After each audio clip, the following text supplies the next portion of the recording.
Here's your chance to win even more from the National Lotteries Authority when you play for 2 times daily. Choose phone numbers from 0 to 9 and you can win up to $5,000 with a $1 inline bet. Make sport and back it up too. That's right. There'll be lots of cash waiting for you. Get your tickets Monday to Saturday for the Play 4 midday draw at 1:50 p.m. and the Play 4 night draw 9 p.m. So easy to play. You'll win even more.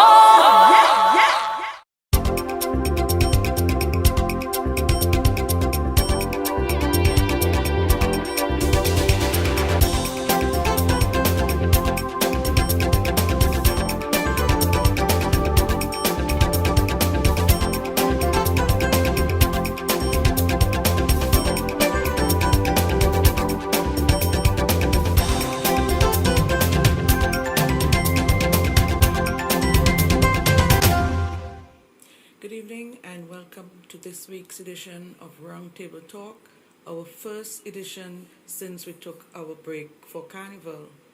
From Emancipation to CARICOM is the topic of this week's edition, and joining me for the talk will be the Deputy Secretary General of CARICOM, Dr. Armstrong Alexis. Of course, CARICOM, as you know, is celebrating 50 years this year, and member states are celebrating in their various ways throughout the rest of the year.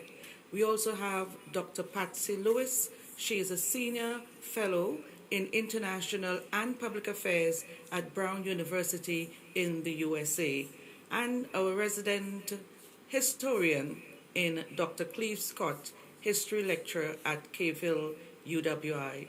Dr. Scott, we're going to talk by beginning the conversation and talking a little bit about emancipation, and then we'll go into how we got from emancipation to CARICOM. So the historical context, re-emancipation, to start out with. Thank you very much, Teresa, and good evening, St. Vincent and the Grenadines and the diaspora. Teresa, it would be remiss of me if I don't start congratulating all of the persons involved in last night's magnificent concert. It was indeed a pleasure as someone who is not just a historian, but who is involved with the music industry. It was really indeed an impressive display, and a display that celebrated our culture, because our Caribbean civilization, although it started way before the arrival of the Europeans and the coming of African slavery, the fact is that in 1838, we had the end of chattel slavery in this region. Chattel slavery, we need to make the distinction because it was the only place in the world that enslavement was tied to the reproductive capacity of women to the womb. That is, if your mother was born enslaved, then the child was declared a slave. Now, emancipation in 1838, 4th of August 1838, followed a period of apprenticeship in which enslaved blacks worked on the plantations, well, in St. Vincent and the Grenadines, we call them estates, whilst why they are called plantations in Jamaica and other places. And they worked for 4 years without any pay. In fact, this system was to last for 6 years, but through the various forms of protest by the enslaved people, the imperial power Britain brought emancipation much earlier. In fact, on the night of the 31st of July, 1838, the enslaved people celebrated emancipation in church services. And one of the hymns that they sung was one that spoke about jubilee, in that enslavement had come to an end and it was time to celebrate. The period of enslavement was followed by the period of full freedom. And there was a traveler writer who visited St. Vincent and the Grenadines in 1839, and he asked a black man what it meant to be free. What did freedom means? And he said freedom means that you have the ability to choose what to do with your time. And so formerly enslaved people across the multi-island territory that we are, because we have to remember that we have the Grenadines, and enslavement was also in Grenadines, Bequia, Mustique, Canamon, Union Island, and so on. So after enslavement, we have the emergence of the peasantry, which presented a difficult challenge for the plantation owners, who found it unbelievable that formerly enslaved blacks were opting to work on their plots. They provision grounds in the mountains, and much later on land that they acquired through purchases or through lease from the government, from lands. So that throughout this period, enslaved people, formerly enslaved people, that is, are able to exercise a level of independence. And we have this strong independence being a hallmark of Vincentian civilization from the period of post-emancipation. And we will see how this commitment to independence and the link to the fact that many of the formerly enslaved people originated not just from the African continent directly, but from other Caribbean territories. For example, in St. Vincent and the Grenadines, you have 600 enslaved people who were brought from the Bahamas, from one plantation in the Bahamas to Grand Sable Estate in Georgetown. You have enslaved people who were brought from Grenada, from St. Lucia, from the French territories, and so on. So that our culture is not just a reflection of direct African contribution, but contributions that are homegrown, what the great Barbadian poet and historian Campbell Bradford calls creolization. So that's a good place to start the conversation this evening, Teresa. And when I come back, I will demonstrate how this unification in origins and culture helps us to get to where we are today in 2023. It's 185 years down the line. Tell us, Dr. Alexis, about the journey from emancipation to CARICOM. Well, of course, I mean, there would have been quite a bit that would have happened during that period between emancipation and the establishment of the Caribbean community in 1973. We remained oppressed in the Caribbean for quite a while. We were not self-governed. We did not determine our own destiny, and politically, our structures were determined by the colonial powers, the colonial oppressors, as I sometimes like to call them. It was not until the formation of the attempts to form a federation in the Caribbean in 1958 that we really began to take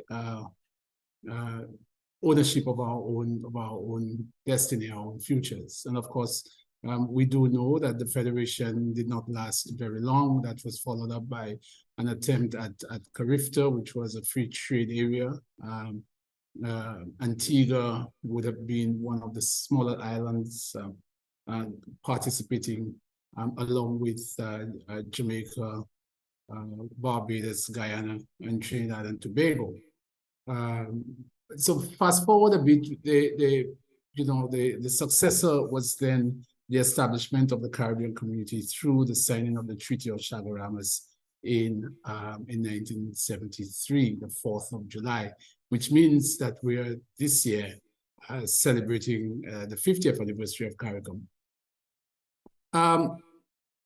There have been many different forms of governance during that period, associated statehood, and ultimately member states resorted to the idea of independence. And I have to say that when you read persons like Sridhar Ramphal, you recognize that independence was actually not the first the initial thought. It was really a thought of creating a single Caribbean state. Some of us who have read the history will know that Jamaica eventually withdrew after a referendum. Jamaica withdrew from the Federation, and the infamous phrase, which is now etched in our history, from Dr. Eric Williams, that 1 from 10 lives not. So that would have been part of the journey which has led us to the establishment of the Caribbean community, a community of sovereign states, but yet a community that is full of pride as Caribbean people, opting to take their future in their own hands. So that's what I would like to add to that at this point in time. Okay. Dr. Lewis, I know one of your interests, research interests, and you have in fact done quite a lot of work on CARICOM and OECS. What have been your main areas of focus in respect of this work and your interest in CARICOM, and also what are the findings pointing towards? I think, thank you for inviting me to be on this program. And I'm very happy to be in the company of Armstrong Alexis and Cleve Scott as well. My work has been, I think, more in line with critical development issues, I would say, looking at the Caribbean regional integration process. That has been my focus, the CARICOM and the OECS, and believing them both to be very important platforms for addressing key challenges that the region faces economically, obviously, in terms of pooling resources, but also as a means of identity for Caribbean people and potentially a space of belonging. And my critique has been more to do with how the Caribbean thinks about development. And it's a loaded term, which is why I'm putting the critical in front of it. We have been challenged, I think, by the fact that we are small states, and I think we can't get away from the structural constraints of size. But as Lloyd Best has pointed out, we are also engaged structurally in a global economy that positions us in a way where we're still primarily producers of raw materials, very little limited manufacturing, and increasingly the agricultural sector has been giving way to tourism.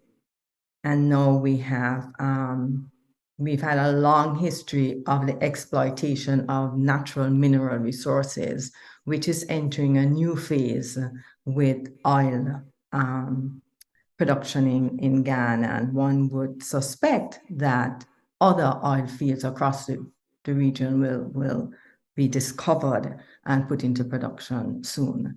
So I think my own concern is the trajectory, the post-independence trajectory we have been following. A lot of it not necessarily of our own making. But my challenge, and where I think the region has a challenge, is in basically trying to think about how, as a region, we can think differently about our place in the world, how we use our resources, and ultimately think about who benefits and who should benefit primarily from these resources. Because the different development trajectories we have been taking have ended up alienating people more than it has, I would argue, given them a sense of dignity and self. I'll stop here. Okay, I think that's what I'm about. Yes, we'll take our first break and come back and talk about some of those issues that you have raised. Back in just a moment.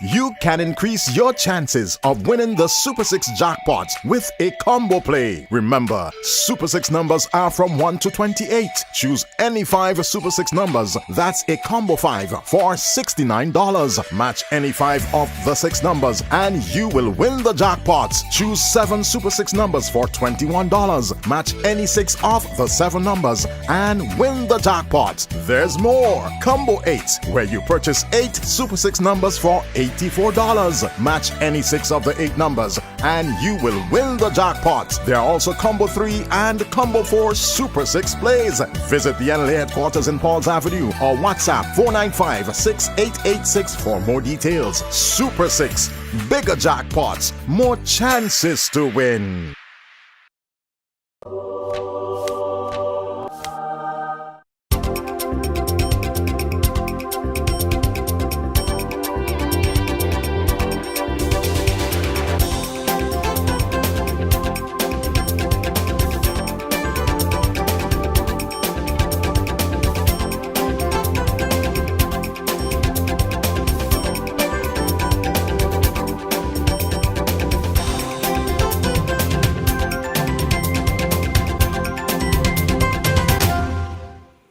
Welcome back. Before we could get into some of those issues raised by Dr. Lewis, maybe we can bring Dr. Alexis in here on CARICOM, its structure, its objectives, etc., the basics. Yeah, thanks. The Caribbean community, of course, as you know, has its headquarters in Guyana, the CARICOM Secretariat. Oftentimes, when Caribbean people think of CARICOM, they tend to think only of the CARICOM Secretariat. But I must add that there are 21 regional institutions, CDIMA, CARDI, the Caribbean Development Fund, the Caribbean Development Bank, CAFA, CAFSA. I can go down the list of 21 regional institutions, the Caribbean Examination Council. These all form CARICOM. And of course, you have the member states. And in terms of our structure, the highest decision body of CARICOM is the CARICOM heads of government.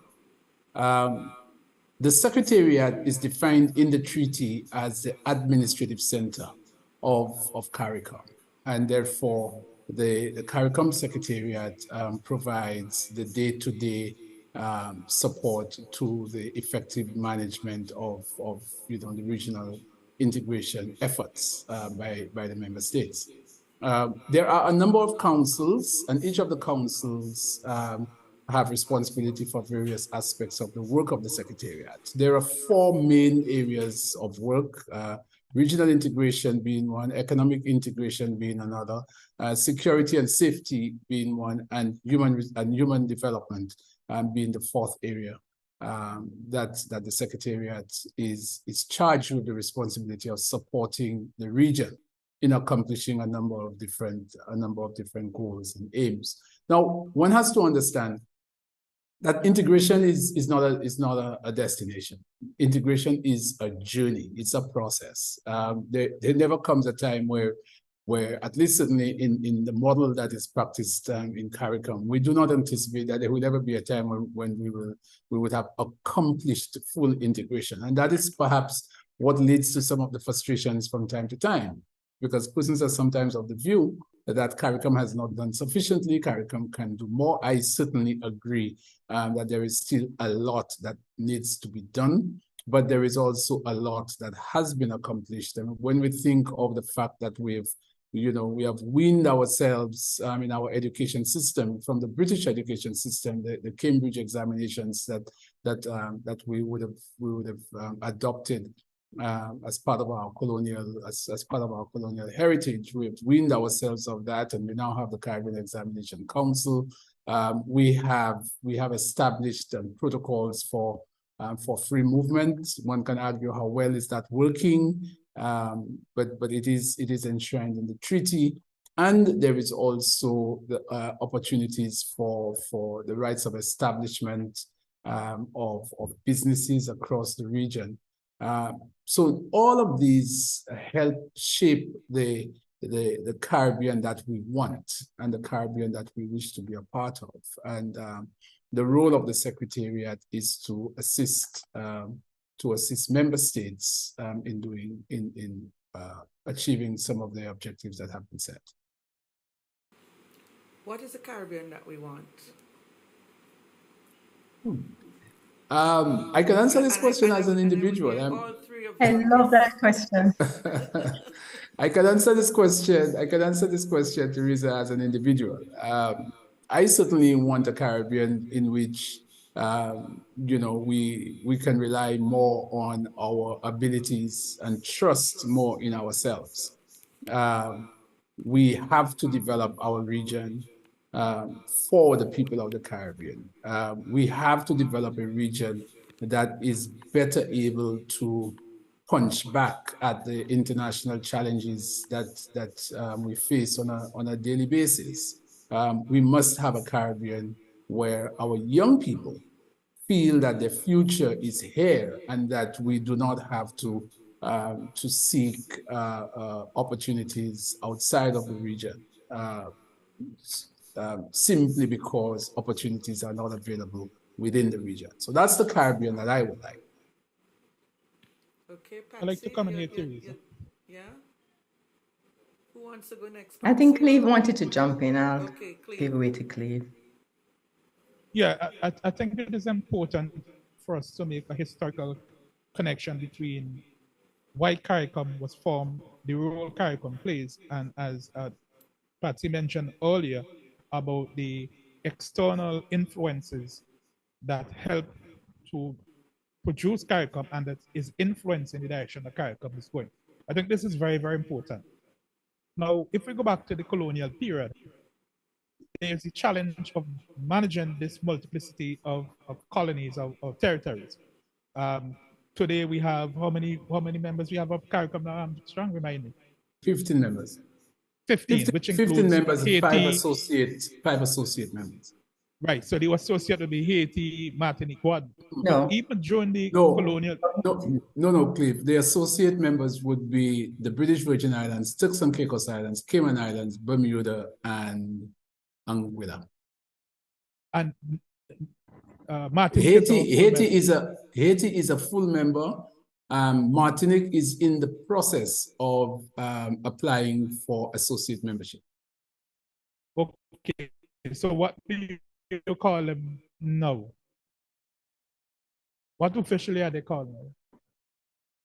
Members and associate members, 15 members and 5 associate members. The 5 associate members are the ones that I just called out. Haiti is a full member of CARICOM. Okay, good. Now, the fundamental point is that we are all in the Caribbean region. And during the colonial period, you will have to deal with the colonial powers. And even the colonial power, let's say Britain, has to deal with this dozen or half a dozen territories. So that from very early, there are challenges of dealing with customs. There are challenges of dealing with education. There are challenges of dealing with public health. And with CARICOM in the post-independence period, it makes it a lot easier. For example, we have issues around what we call model legislation, right? Now, for me, the major difficulty for the average citizen is that they don't know what CARICOM do. People say, oh, CARICOM not doing anything. But somebody like me, who have, for example, went to so many quoted meetings, particularly when we were dealing with the economic partnership agreement. And I know here's where Patsy would want to come in, because we have gone beyond CARICOM now to CARIFORUM, and that is, it's a reflection of the reality of where we are internationally, globally. Now, one of the things I always found very interesting when I attended meeting with international agencies, they would always be a line, deepen the integration process. And my response would always be, there has never been a CARICOM country that have fought a war against another. I think here's a good way for you to come in now, Patsy. Well, I like the question that you didn't answer, which is ideal Caribbean, because I think that that's a good place to start. And we don't have discussions about what we want this region to be, what is an ideal Caribbean. And I think when we define an ideal Caribbean, then we have something to work towards, right? Absolutely. Otherwise, it's piecemeal. It's about trade. It's about providing access to business people. It's about a lot of things. When, as you said, and I agree, Armstrong, with your vision, but we have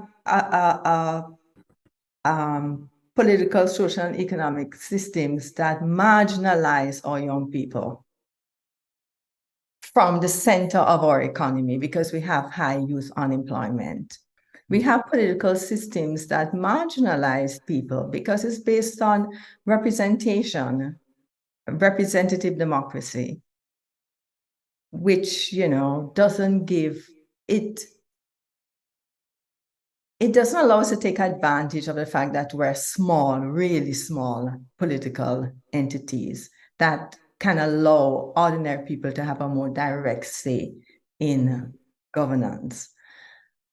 So I think that there's a lot we can do to center Caribbean people more in discussions about what their ideal Caribbean looks like. But I think one of the things that we have to be careful about is how the developmental trajectory that we have been on since independence has alienated and is increasingly alienating people from the center of their own reality. I think in Grenada, there was an ad on the radio that says, tourism is everybody's business. And you're not quite sure what that means, but you go to the beaches and you see runaway building, huge buildings. You see, sewage, as in brown water, being channeled increasingly into the bays. I was speaking to somebody and who was asking me, I was doing some research, what I was doing, and I started to talk about tourism, and just out of the blue, she said, I really don't think that they should sell Camohon Park. Now, Camohon Park is a public park on Grand Anse Beach. Grand Anse Beach is like really taken over with hotels now, and that small little spot that allows people access to the beach, is in jeopardy of being sold. And the question is, what kind of development are we, proceeding on that makes people feel so marginalized? And if you think about emancipation and independence and our goals to center the descendants of slaves, descendants of indentured laborers in their own reality, so that everything that we do is to make their lives better, then I think we have to think about whether we're succeeding in this or failing, and what we need to do to rethink how we transform our vision from moving from what somebody tells us is the right thing for the economy, as if the economy does not center people and it has its own life. So the economy can do well, which it hasn't. Why economies don't do well, while people are doing badly. So I really think that, this is an opportunity 50 years after CARICOM to rethink these things. And CARICOM, one of the things you didn't mention, Armstrong, is that CARICOM is at the mercy of politicians as well. Well, absolutely. I mean, our structures are all public governance structures, managed by a political system. It's the heads of government, it's the community council, it's the Council on Trade and Economic Development. These are ministers. There are officials. So the structure is that there would be a meeting of officials to take a look at some of the issues that are being brought to the attention of ministers, but it is a political system. And therefore, any weakness of the political system will, by nature, show its ugly head in whatever the structures that CARICOM has. Now, CARICOM has a charter of civil society, which has not been given the kind of attention that it deserves. Now, if we were to give more attention to the Charter of Civil Society, there would have then been created a space for non-state actors to be more involved in determining the trajectory that we want to take moving forward as a community. I'm trying to think that's an excellent point. The role of Yes, an of- excellent point of that civil we will society, develop the when we non-state. come back. Yeah, we'll develop that point when we come back. Okay, back in just a moment. Okay.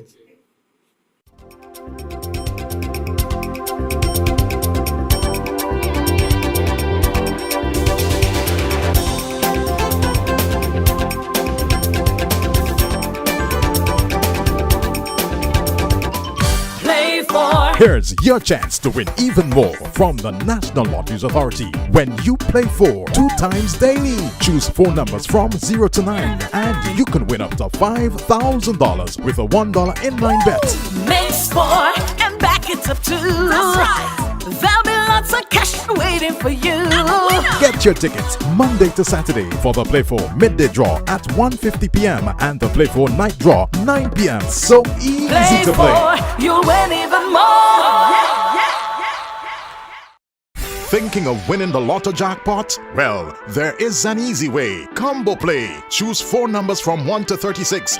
That's a combo 4 at a cost of $64. Match any 4 of the 5 numbers and win the lotto jackpot. There's Combo 6, where you purchase 6 numbers for only $12. Match any 5 of the 6 lotto numbers and hit the jackpot. How about Combo 7? That's a purchase of 7 lotto numbers for $42. Match any 5 of the 7 numbers and you will win the jackpot. There are also Combo 3, Combo 8, and Combo 9 lotto plays. Visit the NLA headquarters in Pauls Avenue or WhatsApp 495-6886 for more details. Lotto, you have to be in it to win it.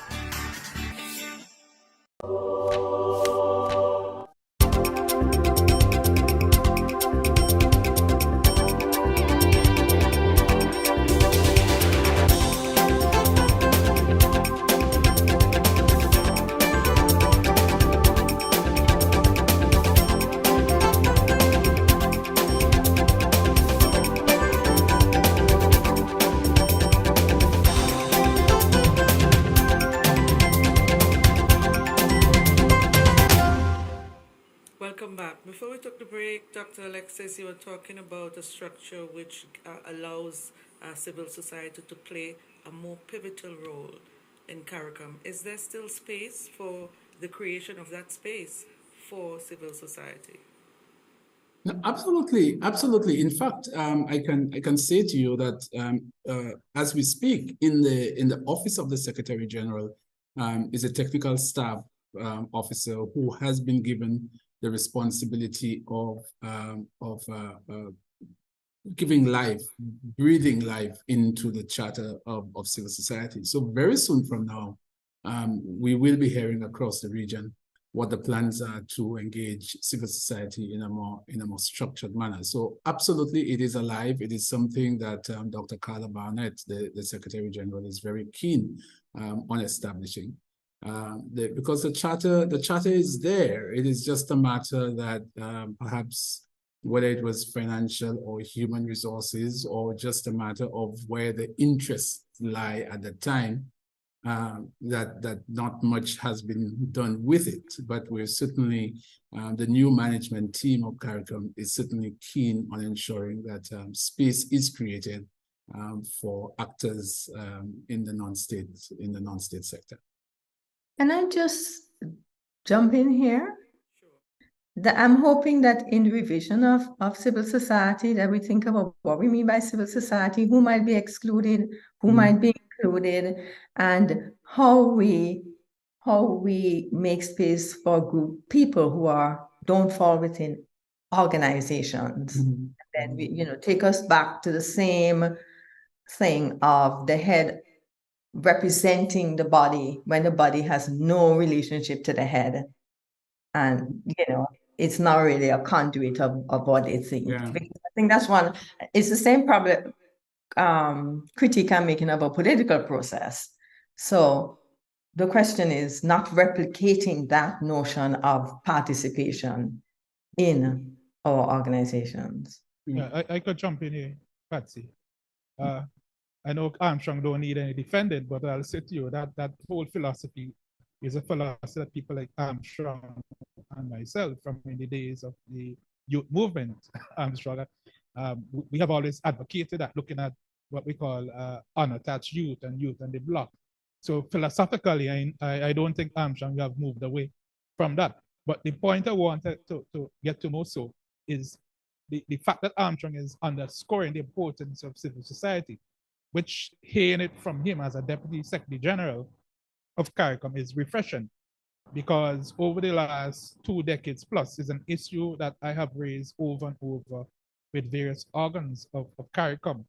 And the fact is that civil society across the region is at its lowest ebb within the last 3 or 4 years. There's virtually a non-existent youth movement. The farmers movement is in the doldrums, and so on. Private sector movement really struggling. But I want to move a bit, Armstrong, to the fact that CARICOM recently invited me to an evaluation of a report by a team of consultants who are looking at the various organs of the community. And they're asking 3 questions, Patsy. I don't know if you know about this. Are these organizations fit for purpose?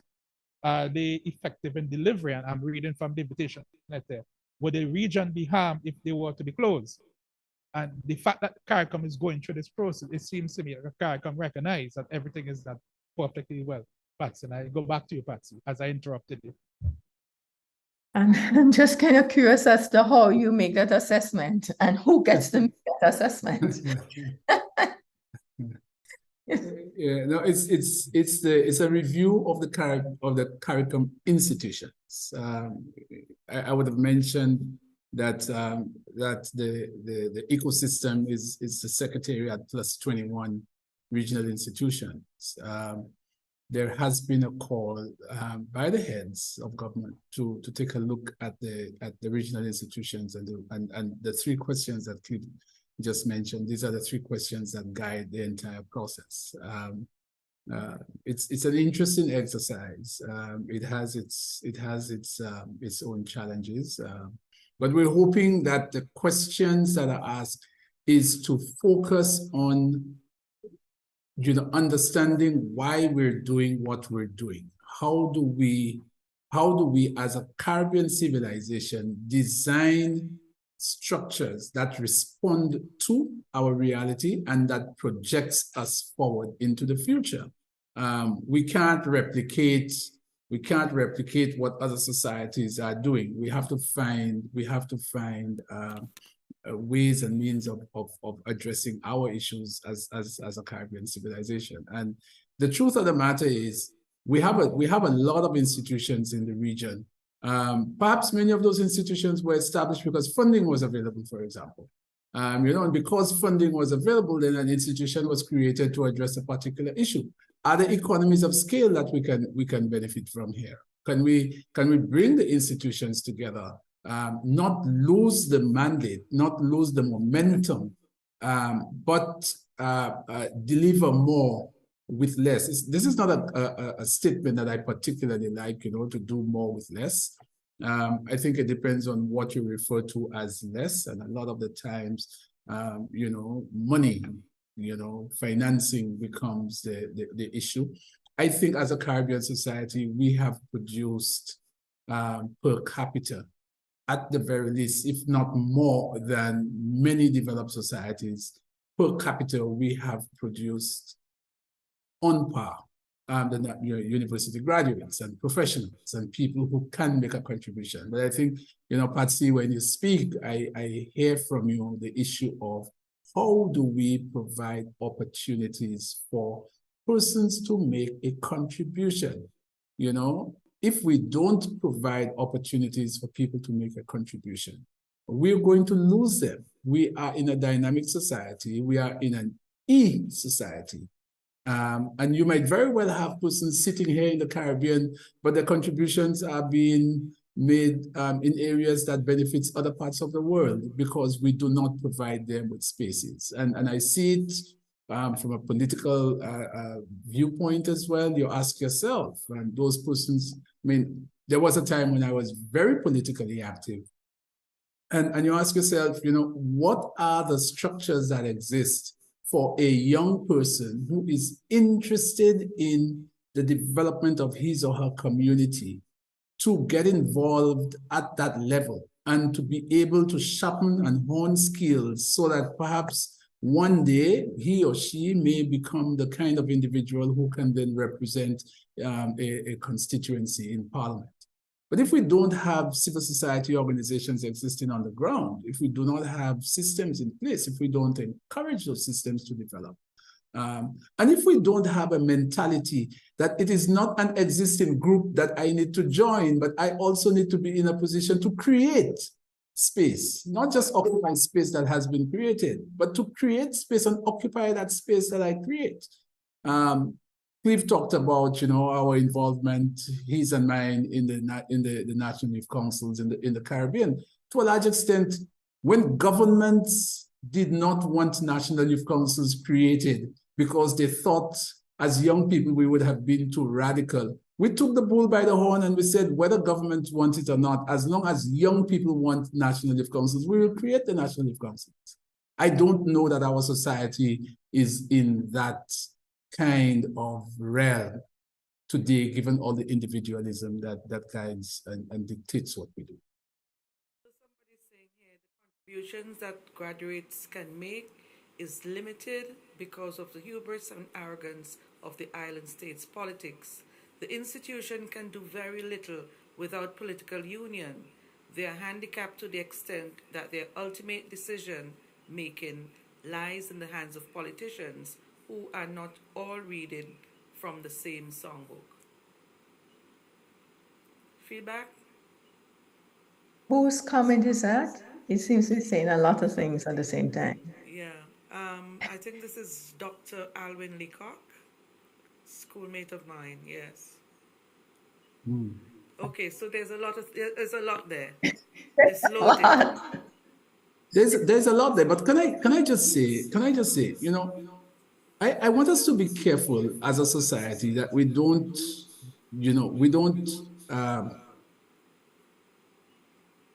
knock down political systems and political processes just for the sake of knocking down political systems and political processes. I want us to be very careful as a society not to do that. Now, I'm not saying so to suggest that our political systems, our public governance systems are okay. But I have been around long enough, and not just in my capacity as Deputy Secretary General of CARICOM, but I've been involved probably more in civil society action than formal government action. And it's easy for us to put all the blame on politicians, and our political system is X and our political system is Y. But at the same time, whilst it becomes easy to criticize what we have, we are not very good at, like I said a while ago, creating and occupying spaces other than the space that the formal system of our political structures have created for us. So I think it's an issue that we need to be very mindful of. Let us not, just blame everything on our political system, because from where I sit, I can tell you, our political leaders, our heads of government, I've been with CARICOM now for just under 2 years, and I have attended both virtual and face-to-face heads of governments meetings. And I have always said that our Caribbean society, our Caribbean citizens, if they were to be a fly on the wall, would be exceptionally happy with the way in which our current group of leaders represent our region when they are negotiating with the bigger countries, the United States, countries in Europe, etc. So we need to be very careful not to only knock down our political systems, but find ways and means of ensuring that they work to the benefit of all. Armstrong, I'll take your word on that. But it's kind of hard to say. I have said it, Patsy, many times before. If persons, and I will repeat it, if the average citizen were to be a fly on the wall when conversations are being held with political leaders, with third states, the average citizen in the Caribbean would be very pleased and impressed with this group of leaders. Take a look at the leaders that you have in the Caribbean. I would take you at your word. I would move on from that one. I would like to comment. Patsy, I'm not hearing them, but I am seeing all of our examples of this unity, especially how we fell apart under the Trump administration, how some of us acted in a way that was frankly embarrassing. So are we talking about things turning in the last year or so? But anyway, I don't want to go down. How many new leaders do we have since Mar-a-Lago? We have one leader who has basically taken the world by storm, who is Mia Motley, and whatever your criticisms are of her, and I'm sure there, is room for a lot, but at least she speaks with a confidence that we haven't had for a long time. We really haven't addressed the international community with a degree of confidence.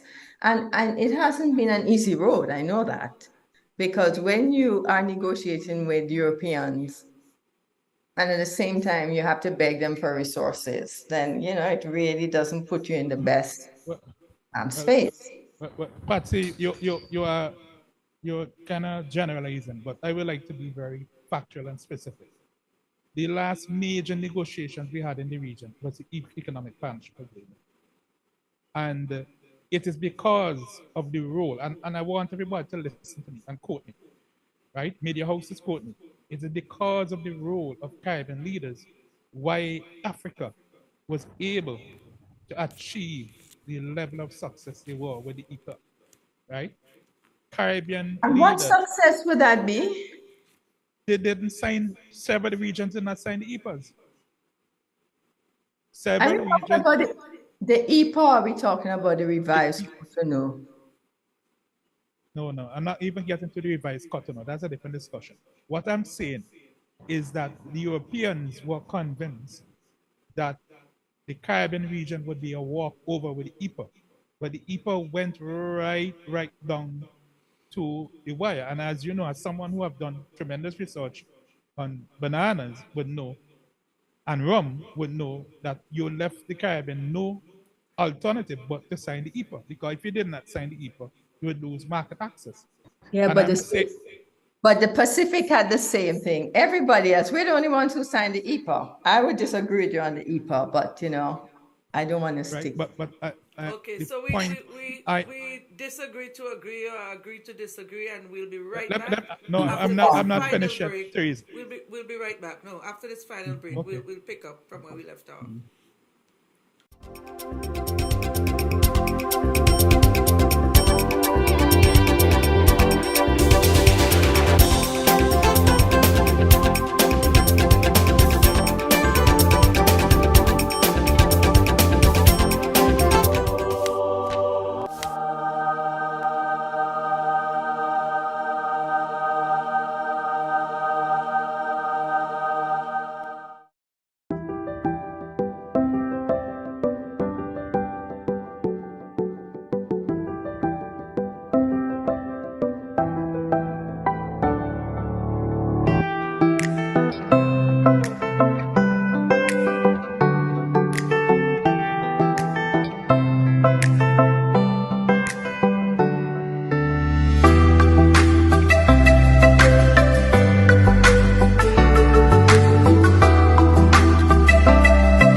research on the Welcome OECS. back.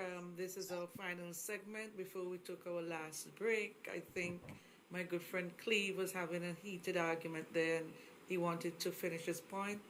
Cleve? Well, we had Yeah, a well, better discussion in the break, Cleve. yeah. Well, viewers, this is some people call it an academic debate, but the point is, like Armstrong, I have maximum respect for the leaders, and I understand the difficulty. Because if we go back to Federation, Patsy, for many years we have been told that Jamaica had a referendum, and when Jamaica pulled out, Trinidad said, okay, 1 from 10 leave 0. But in the new book written by Professor Sir Hilary Beckles, he demonstrates that Britain had set up the Federation to fail by underfunding it throughout. I don't know if you have seen this book, Patsy. Yeah, but that's not new, though. I mean, that's one aspect of it. Funding was critical. Right, but I'm saying that most people across the region, Yeah. they're not aware of this issue about the funding, right? And I'm saying that if you are a developing country and you have to rely on the US for tourism, you have to rely on Europe for market access. The fact is you're between a rock and a hard place. And we know that if we go back to the recent issues of Venezuela and Cuba, how regionally at the OAS, our countries have found it difficult to stay united because you do, you die, you don't, you die. Patsy, how do you respond as an international relations expert? You're putting a lot on the table. I think that we need to have a sense of self. Whenever we go to any negotiations, EPA, post-Cotonou, there's always the issue of, well, I wrote about the revised Cotonou agreement, post-Cotonou agreement. And what was very clear to me is the extent to which the agreement focused on investment. People do not invest where there are no resources, right? Yeah. So we still have resources that Europeans and Americans want to invest in. We don't see that as valuable. We are saying, come and invest, as if we don't have anything of value and that it's a one-sided game. It isn't. And to me, the way in which we don't recognize that when people want access to investment, this is not access to sell goods, This is investment in all kinds of things in the region. Then we should start to rethink how we think about our resources and the value we put on them. And I think that's an important thing that, we need to flip the way we think about ourselves as not having, when people are grabbing what exists and we are willing to just give it away, feeling that we have nothing of worth. So that's my whole perspective on that. But to come back to our discussion in the break, I think it's one of the things that we really haven't got a handle on: transportation. Can you imagine being nostalgic about Liat, Leaf Island anytime? And the fact that I was able to do my PhD research because of Liat and Biwi at the time, getting that ticket that allowed you to hop from island to island to stop off without paying extra, right, was very important for me to be able to travel to these different islands. And young people don't have that. So the kind of organic relationships that, you can foster among people, we really don't have the basis for that as we had in the past. And it's one of those intractable problems. How do we provide cheap transportation to open the region up to people so they can see it as a space where they can belong, a place of exploration, a place where people are not going to turn them away and say, you don't belong, you don't have the right visa. And it's good that we have got rid of the visa issues for most countries, because I'm not so sure about Haiti. Haiti is the only one where visa requirements still exist in some cases. But let me just plug in here very quickly, though, Patsy and Cliff, that At the last heads of government meeting, which took place at the beginning of July this year, just a month ago, um, the heads agreed that come March 2024, there will be the full implementation of freedom of movement. Now, what we have had in the past is the movement of skills. That is why we have those skills certificates, etc.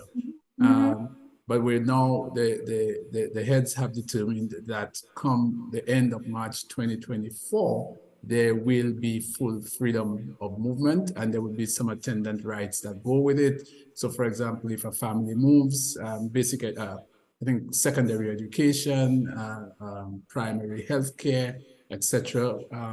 The CSF, the curriculum is currently looking into the issue of ensuring that there is portability of social security, etc. So action is being taken. Can you tell us what that means? I mean, does it mean that anybody who wants to, like a Grenadian wants to settle in Trinidad, that they don't have any limits on their stay? There are no limits on their stay. Currently, there is an automatic 6-month stamp placed in your passport. No CARICOM citizen travels to another CARICOM member state with less than 6 months automatic 6-month stay. Come the end of March, the intention is for free movement to allow CARICOM nationals to move freely. Right to work? The right to work, Hallelujah. etc. So it will no longer be skills. And in fact, I think even the issue of the skills certificate evolved in a way that it was not originally intended. And perhaps that had to do with the fact that some member states were more ready than others. The idea was that, Patsy Lewis would have a CARICOM skills certificate that would allow Patsy to work in any CARICOM country. The way in which it evolved is that Grenada gave a skills certificate, but if you want to go to Trinidad, you must get another one. If you want to go to Barbados, you must get another one. So there are some people with 5 and 6 and 7 skills certificates. So come March, hopefully we are not going to be going down that road. It will be free movement of people, irrespective of your category of work. So that is something that as a Caribbean region, we should all be looking forward to. And the heads were very clear that had to happen within the 50-year anniversary of the signing of the Treaty of Chagarans. Okay, before we That's go, amazing. It's one of the things one of the things I've been most critical of CARICOM, and what I see as the elitist character of the organization. Okay, a question, Patsy. Someone wants to know, since someone brought up Africa in the last segment, I would like to get the panelists' views as it relates to the status of African and Caribbean cooperation. There seems to be a disconnect between the regions. Are there any specific ongoing programs, trade, education, exchanges, etc., that we can point to that demonstrates establishing and strengthening of relationships between Africa and its diaspora in the Caribbean? And the person who wrote that, I think, know you very well, Patsy. Jose Jackson? Oh, hi, Jose. You should be answering that question, Jose. But I also think that Armstrong is probably very well placed to answer this, and probably Cleve as well, because the movement, the ACP, the Africa, Caribbean, Pacific group, has now transformed itself to the Organization of African and Caribbean and Pacific States, with the view of having more direct relationship among the member states outside of the relationship with Europe, which is where that relationship originated. So I know that outside of that, is it the African Union has separate relations with CARICOM, and there have been meetings and discussions about trade. And Jose, I am very hazy. That's your forte. So I'll turn. So I know Let me just add very quickly some practical things that I am aware that is happening. The Afri-Exim Bank is going to be opening a branch in Barbados so as to establish closer links on development issues. That is scheduled to happen anytime soon. All the arrangements have been made, all the protocols have been signed. The government of Barbados, with support from the CARICOM Secretariat, has established an embassy in Kenya, and that embassy hopefully will be manned very soon, not only by Barbadian diplomats but by representatives of the Caribbean community as well. So that's a second very practical thing.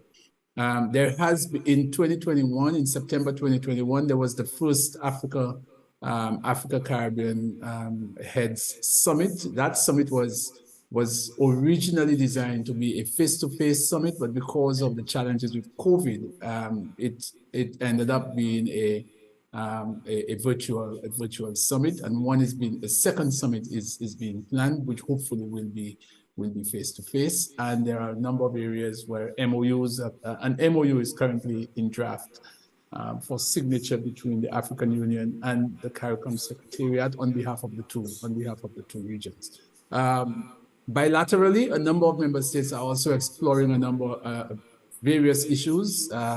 Those who have been following the news will know, was it yesterday or 2 days ago, Kenya has indicated that it is willing and ready to support the Caribbean in addressing the challenges in Haiti.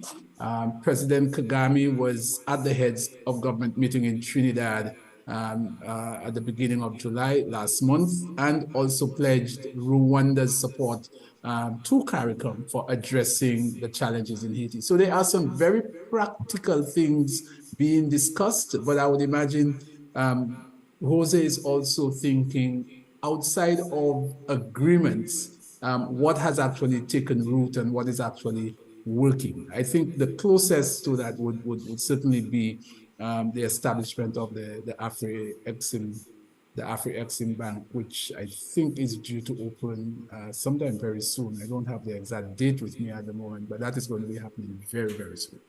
Teresa? Well, you know what? All good things Teresa? do come to an end. Yes, Cleve? Yeah. Part and short for the purpose of the Vincent and viewers.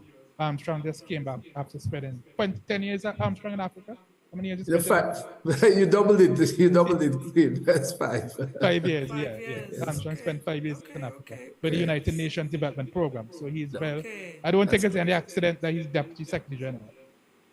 Yes. I don't think And so. I also and just out of interest as well, I also worked in Samoa and Fiji for a period of 3 years. So I have worked. I'm from the Caribbean. I've worked in Africa and I have worked in the Pacific. And Listen, Jose is very much involved in African she is, she Caribbean. certainly Yeah. is. Yeah. Yeah, and she's a Vincentian for those who Before don't we know. go, someone Yeah, is Teresa. asking, I'm a doctor registered in St. Vincent. Does this mean that as of next March that I can move to any country and set up private practice? Will this also apply to doctors graduating from Cuba and the many American schools we have in the region? Well, a doctor can currently move, so you don't have to wait until March. As a doctor, you can. The treaty addresses the issue of right of establishment.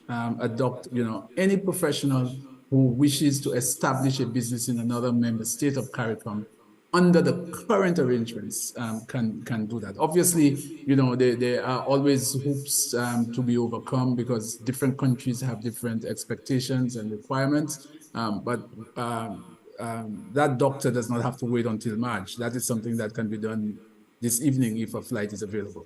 Okay. Thank you so much. We have to do this again. I mean, the time just flew, and it was such a pleasure having all three of you on the panel. But we must do more of this in the Caribbean so that our people understand and know what is happening. So I'll call on you again. I'm sure that you would respond positively. Thank you so very much, Doctors Alexis, Lois, and Scott. It's been a pleasure. That's Thank the you so much program for having us. today. Thank you again. We didn't even get to ask about what else is happening in terms of the celebrations throughout CARICOM, but I guess we'll find an opportunity to talk some more about that in another program. That's our program for today. The technician has already hinted that I'm way over time. So thank you for tuning in, and see you again next week, Wednesday, for another edition of Roundtable Talk. Good evening.